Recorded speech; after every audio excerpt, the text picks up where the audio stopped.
And they're a super nice couple, very mellow, they just refuse to sign it. And I said, I'm sorry, I cannot, we're standing out there and I'm in front of the house, I said, I can't show you anything unless I know that this is signed. What we can do on additional terms, so right here on additional terms, I wrote a thing that says, I filled this out the same way, but in With that additional house. terms, what? With that house? Yeah, Like- with that okay. day, I Okay. put this agreement is property specific and only pertains to the properties listed below. And then I listed those properties, so every time we went out, I had to make them sign another one for those properties. It's not ideal, but you get them to commit, and that's what you want. If they're gonna commit to you, I'm gonna commit to them, it's about showing your loyalty. If they're not gonna do that, I mean, it's a lot of time and effort, guys, to go and show homes and prepare to make the appointments, and then for them to just say, oh, well, I'm gonna go, after I meet with you, I'm gonna go meet with another realtor tonight and have them show me homes. That's fine, but just know, if you're working with me, you're going to sign this. That's just the way I perceive it. Okay, think about it this way, just so you know, this is the first class we're doing. My guess is, Jeff can help me, probably the next 60 days for 6 months, we're gonna do a dozen of these classes, okay? Because what Wendy just said, Joe might disagree with. It's like a listing presentation. I've done a listing presentation with the experienced agent, and they have the whole dog and pony show. The iPad and the laptop, and I go, I've seen others just go with a yellow pad, and nothing. So this is very agent specific on how they handle this. And Jeff, you're kinda like me, we never did this. Right, so, in all honesty, guys, I've never used this form. It came out, and I'm a Mike Ferry guy as well, it came out when I was at Prudential, and it came out new, and everybody was starting to use it, but they didn't understand it. And so they would give it to a client, and the client would say, no, I'm not gonna sign it, and then they had no idea what to do. And so it really screwed everybody up. And so for the longest time, nobody even touched it. I mean, the form had dust on it. Today, I think it's vitally important. I would not work with a buyer today who would not sign that, period. And if they don't want to sign it, and again, I'm a Mike Ferry guy. I gave you guys this, everybody should have a copy of this. Basically what this is, it's a, if they say no, it's questions you can ask back and say, hey, why is this, why is that? It's 3 or 4 pages of it. This is, by the way, this isn't a Reva, the buyer class that I teach.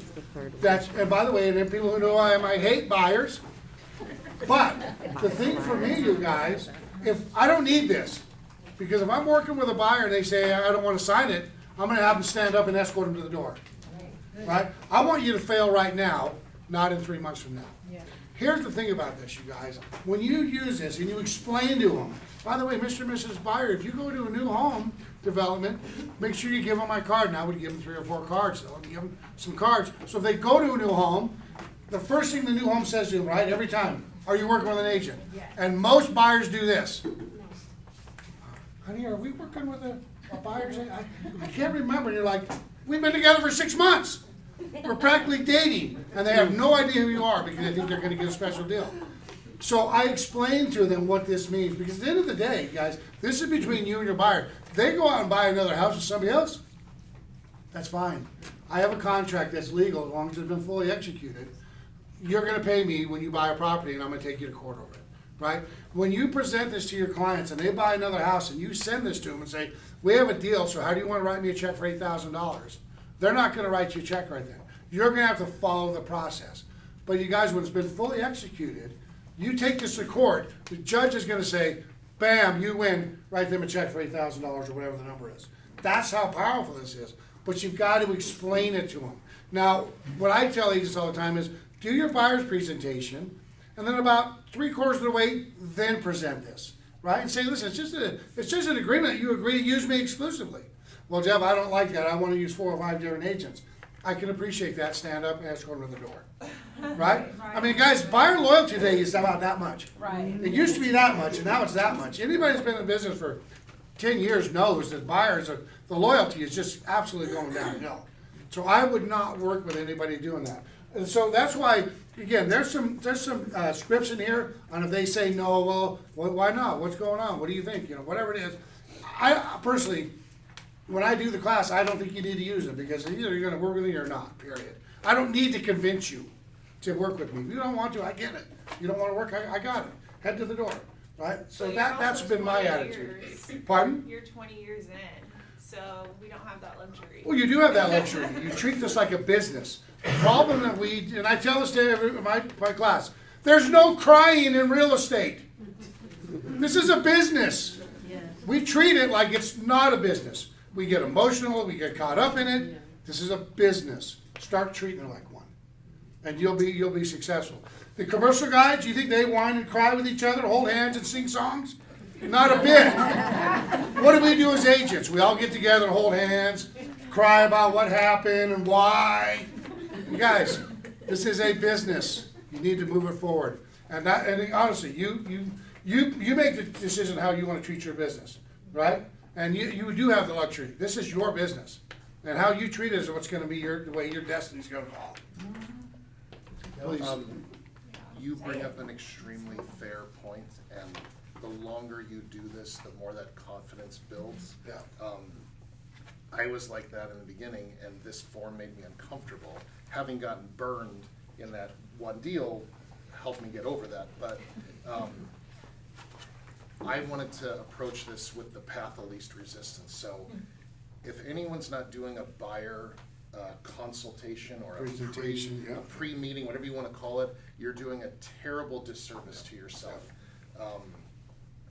I almost, other than an immediate referral, a friend, like relative, somebody I already know, I will never go out with someone without them coming in here first and sitting for 15, 20 minutes. That's as much for me as it is for the client, and that's a perfect time to get this and all these other forms right out of the way. And so I bring people in, we go get the duties out, and we get other things signed, and we go right into this, and we just get this through it and out of the way. But the most important part is you have to have this thing memorized and internalized to where you could almost recite it in another language. It's got to be so ingrained in how you do business with buyers, or people will see through it in 2 seconds. If you're not confident, I promise you everyone will see that and you're toast. So the more confident you are in how this form is and what it means and how it functions, the easier it'll be to present it to people. And that's the thing, I mean, Joe, you bring up a great point.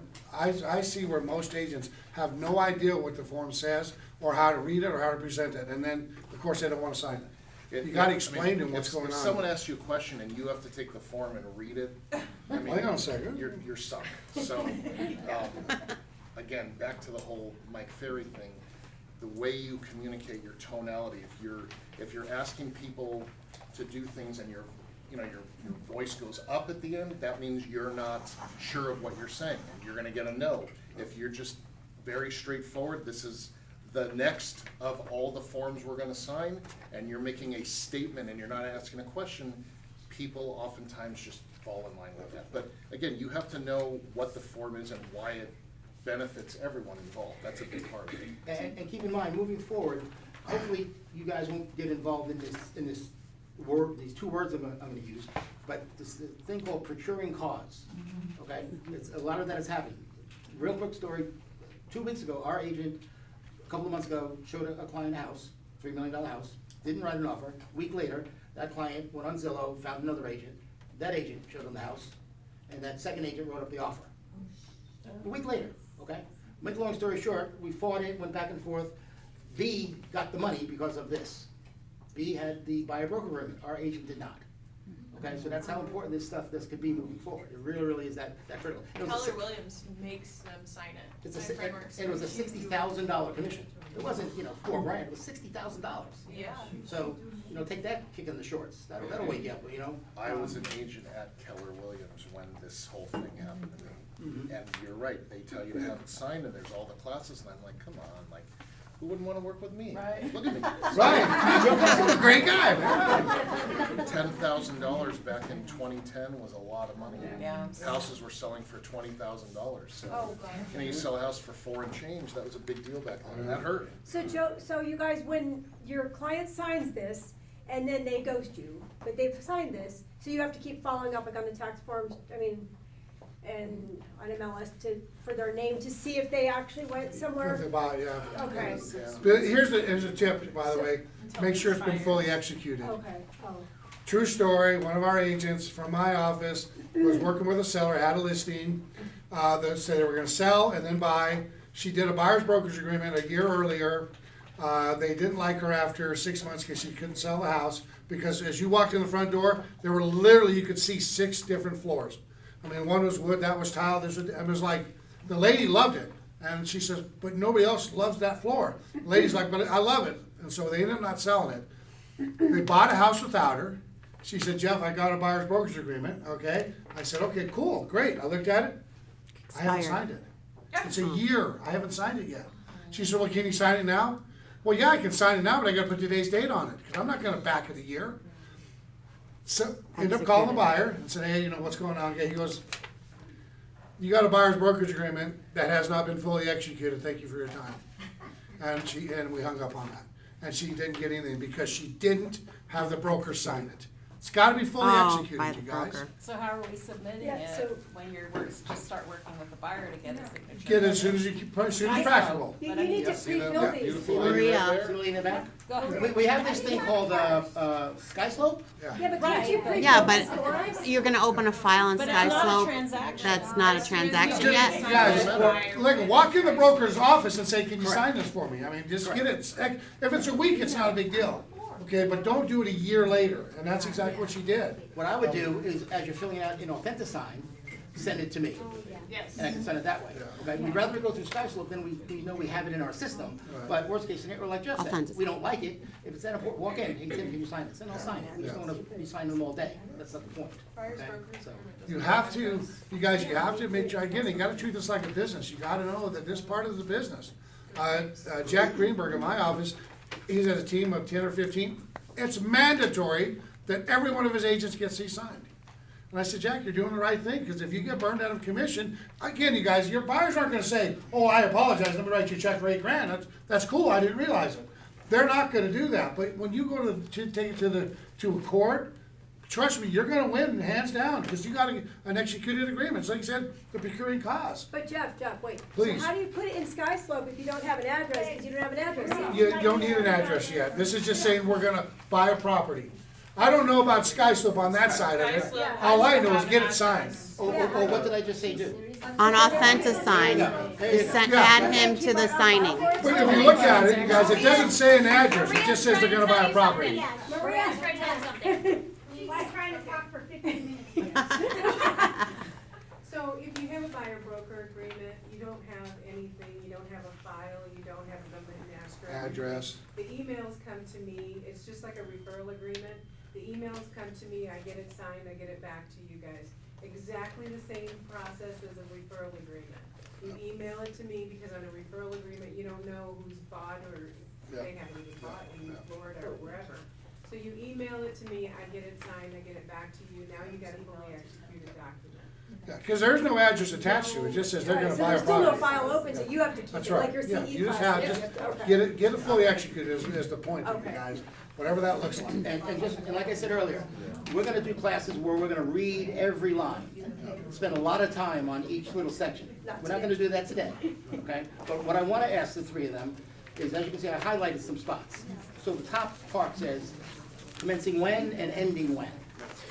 What do you use? Let me just, to Carrie's point, because this form dovetails into so many other conversations. If you have the good rapport with your buyer and they've already signed this and theoretically you agree to work together, you should never get ghosted. There's a falling out of somewhere along the way, that should never happen. Not saying it can't happen, but if you've met with your people and you've developed a rapport and it's a good give and take, you should never get ghosted. To where you have to go and chase around the MLS looking, I mean, that just sounds Yeah, horrible. and to Joe's point, if Carrie, if you come to me 8 months later, Tim, that Pessin guy disappeared on me, 8 months later, he went in the tax record, he bought a house, what are the odds we're gonna get that money from Joe? Zero. Zero. So, and I don't, why he ghosted you, who knows, okay? But that's where the procuring clause comes in, where the chain of events have But lapsed. don't interfere with the sale, cause they'll just cancel. I mean, the better rapport you build with your clients, whether it's a buyer or a listing, you're just tipping the odds in your favor that they're gonna stay loyal to you. So somebody just up and ghosting you like that is hopefully very rare. Right. And you know, if that's the case, I don't wanna work with them anyway. Right. It's gonna be downhill from that point forward. So Wendy, what do you put on for commencement dates? How long are yours good for? A day, a week, a month, a year? I do 6 months to a year, never less than 6 months, because you don't know, like, especially if they're out of town, if they don't live here and try to buy a home, that's a year. Because we don't know when they're coming back, and so now you've done a 3-month, and they've only come in once, and now you're gonna go through this whole thing again. So if they're out of town, it's a year, because I don't know when they're coming and going. If they're local and they're ready to buy and they're already pre-approved, it's 6 months. Okay, Jeff, what's yours? What do you put? What do you I, recommend? I would do probably 6 months, especially because it can take that long to get a house, maybe, especially with the interest rates and stuff. But remember, you can also get out of jail, because there's a form that also erases this as well. So they do have a form that cancels it, so if they wanna get out, you could also put in the agent days remark. And I've seen agents do this on the last page, buyer agent can get out of this contract in writing within 24 hours, Gotcha. right? I mean, you can Oh, do they that as can. well, yeah, Okay. What are you comfortable with, In Joe? the additional 6 terms. months? in additional terms. 6 months, okay. Now, you could do it for a weekend, from, February 12th to February 16th, that little window if you want. You guys, Okay? when they understand this form, trust me, they're gonna be loyal to you when they understand what's really going on. When they go to a new house, because the biggest, I think this form probably most of the time is they're driving around on Sunday, they just had breakfast, they pop into a new home development that they didn't know of, and that's when this whole thing goes sideways, because I bought a house without you, thanks man, it's fun. We were out on Sunday, but when they know that, trust me, as soon as they walk into the place, are you working with an agent? Yeah, I got 6 cards right here, man. Call them. We're doing it. Because they don't want to pay the 12 grand when they understand what this form does. And that's why it's so powerful. But if you're not explaining it to them, like Joe said, you got to know what it is. And we'll do classes on exactly to read it and understand it. But you've got to know it. And you've got to be proud of who you are and understand that you deserve to be compensated for it, right? Don't be shy. Don't be easy. Hey, this is what's going on. This is my business. This is how I get paid. I've got kids in college. I've got a house. I've got a car. That's how I get paid, right? That's successful close of escrow. That's what you got to make sure they understand that. Please. So what happened to the agent that sells what happens to the agent that sells to someone that was in one of these, what happens to their commission? Nothing. No, This is they still- between you and the But you buyer. didn't, no, but I mean, the Agent 2 or Agent 1? agent, the new guy that picked up this client, and he doesn't know anything about that you did this. He made money. The client Yeah, didn't, he's okay, getting so paid. it doesn't He's getting cut paid. into his. But Okay. again, the first thing that all of us should be It's saying between is, you and your are you client. working with another buyer? Have you signed one of these? Right? I mean, a lot of people go, I haven't signed anything. I had no idea. Right. And then you find out they signed it. Right. Right? But at the end of the day, agent 2 is going to get paid and keep the Okay. commission. This is Yes. between you and your buyer. Okay. What if the buyer don't remember or don't understand, the form, the signing with the. Yeah, hey, you signed it. That's all I need to know is that you signed What it. if the buyer signed with multiple agents, the form? That's a great one. That's a good one, yeah. And Yeah. they're gonna pay a commission to 6 different people. Here's a simple question. Yeah. If you have a buyer, yeah, right. But honestly, think of this, I'm the buyer. That's Taco exactly says, Tim, have you signed this before? Oh, yeah, Keller, Remax, Urban Nest, and Simply Vegas. I got one with everybody. Are you gonna work with that agent? No, I don't wanna be bothered.